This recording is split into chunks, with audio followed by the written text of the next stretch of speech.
Buongiorno cari amici e benvenuti anche oggi nel canale vostro Marietto Veneziano.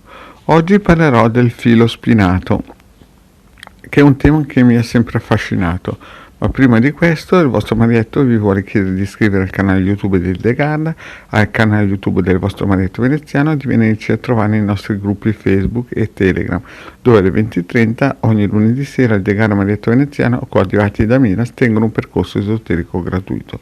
Siamo più di 170 e siete tutti benvenuti. In più vi chiedo che se vi scappa un super like è sempre benvenuto perché tira su di morale. Bene, parliamo di questo filo spinato.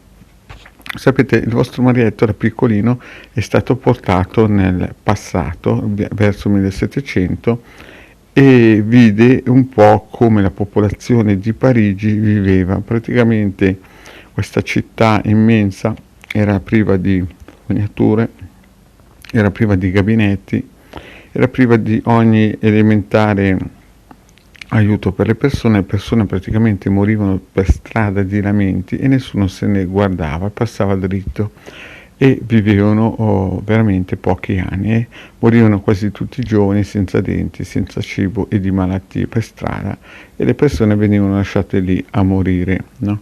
E si sentiva passare nelle vie tantissimo dolore, tantissime grida di persone che chiedevano aiuto, ma nessuno glielo dava, erano più lamenti che richieste d'aiuto. Poi un giorno, leggendo Jeremy Rifkin, un libro di un economista, il vostro Marietto ha incontrato la parola filo spinato, che è importantissima per l'Occidente. Perché? Perché a un certo punto, quando gli occidentali hanno riscoperto le Americhe del Nord, a un certo punto chi è arrivato là si è reso conto che c'erano questi bisonti, no? Questi bisonti che non scappavano dall'essere umano perché gli indiani, gli abitanti di quel posto lì, gli indigeni, praticamente non li ammazzavano solamente, cioè non ammazzavano i bisonti, ma prendevano solamente i bisonti che morivano di vecchiaia e mangiavano quelli. E quindi di conseguenza i bisonti, quando è arrivato l'uomo occidentale che è un predatore, praticamente sono stati sterminati non perché scappavano come si vedono nei quadri, il soldato, il militare o il cacciatore che su un cavallo gli corre dietro, no, i bisonti stavano fermi e praticamente questi cacciatori si mettono davanti e con un'ascia li ammazzano tranquillamente e quindi praticamente li hanno sterminati. Cosa è successo dopo però? È successo che non potevano portare la carne in Europa per il semplice fatto, anche se ne avevano esuberanza, perché marciva per strada. Poi con l'evoluzione sono nate le celle frigorifere, però il problema è che morti i bisonti che non scappavano, praticamente in Occidente la carne non continuava a arrivare. Poi a un certo punto, perché? Perché le mucche si perdevano in queste praterie immense. Poi cosa è successo? È successo che sono state inventate o create le celle frigorifere per il semplice fatto che si erano reso conto che i pochi bisonti o le poche vacche che portavano durante il tragitto in Europa morivano di malattia. Quindi quando sono arrivate le celle frigorifere il problema era stato risolto, solo che arrivava poca carne e la classe media e povera non poteva mangiare carne gratuita praticamente, perché qui la vacca o la mucca, chi ce l'aveva, era sacra come in India, in Occidente sto parlando. Poi cosa è successo? È successo che c'è stato qualcuno che ha inventato il filo spinato e sono cominciate a poter essere create degli allevamenti di mucche in grande stile, e qui in Occidente dal 1800 in avanti più o meno le persone hanno cominciato a poter mangiare proteine e quindi la vita in un certo senso si è potuta allungare. La gente non aveva più bisogno di tenersi la mucca come una Madonna, come qualcosa di santo, e ha cominciato a vedere che poteva comprarsi anche la carne buon marché. E quindi sono nate queste macellerie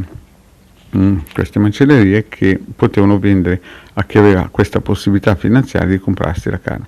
Quindi diciamo che il filo spinato è stato praticamente la marcia in più che ha dato la possibilità all'Occidente di poter incominciare ad avere la carne sulla tavola, poterla mangiare, anche il poveraccio poteva mangiare, e di conseguenza le persone hanno potuto allungarsi la vita perché avevano le proteine e quindi erano più sane. Diciamo che il filo spinato ci ha dato una botta di vita e siamo passati da un certo numero di persone su questo pianeta in Occidente, ci siamo praticamente moltiplicati in fretta.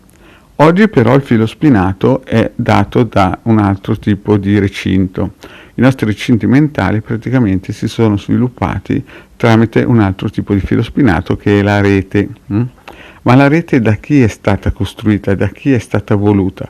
Allora, la rete ufficialmente è stata creata all'inizio da ARPANET. Praticamente gli Stati Uniti avevano bisogno in caso di guerra di una rete di comunicazione che serviva in qualsiasi momento all'esercito. Poi chiaramente è stata data in mano ai privati in modo che si moltiplicasse in modo intelligente. Adesso però in questa rete purtroppo ci sguazzano molte persone che prima erano stato brado, no? Erano stato brado ed erano innocui, e quindi questi personaggi che noi definiamo narcisisti patologici praticamente si stanno moltiplicando, siccome queste mucche si moltiplicavano in questi campi negli Stati Uniti, nell'America del Nord, no?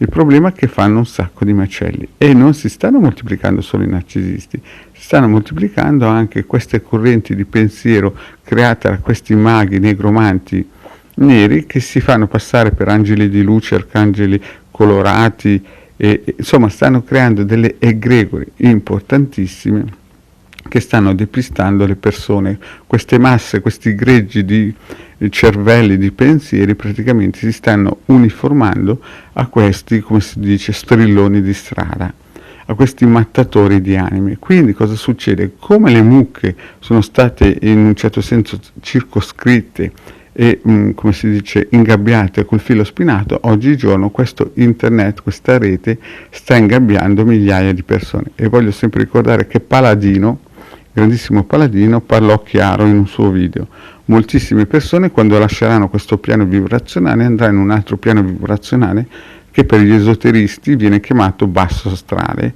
e lì ci sarà stridore di denti, solo che lì il tempo non è come qui e quindi la cosa diventerà più spessa. Il vostro Marietto queste cose ve le ha sempre dette, però vi dice che ci sono anche delle soluzioni.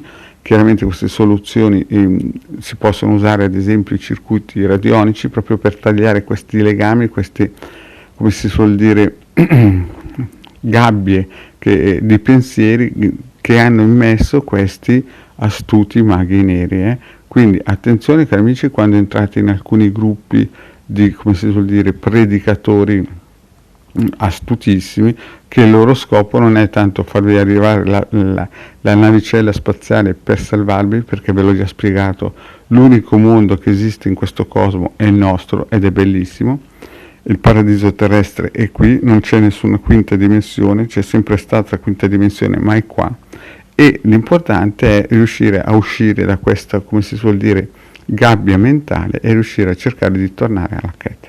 Bene, per il momento è tutto. Mi piace sempre ricordarmi questo discorso del filo spinato, perché siamo passati dal filo spinato nei campi, nei terreni delle Americhe del Nord, al nostro filo spinato che entra in casa nostra. Per il momento è tutto, come ho detto, vi ringrazio di avermi seguito fino a qui e vi chiedo di iscrivervi al canale di Il Legale Marietto Veneziano. Grazie cari amici, ciao e alla prossima.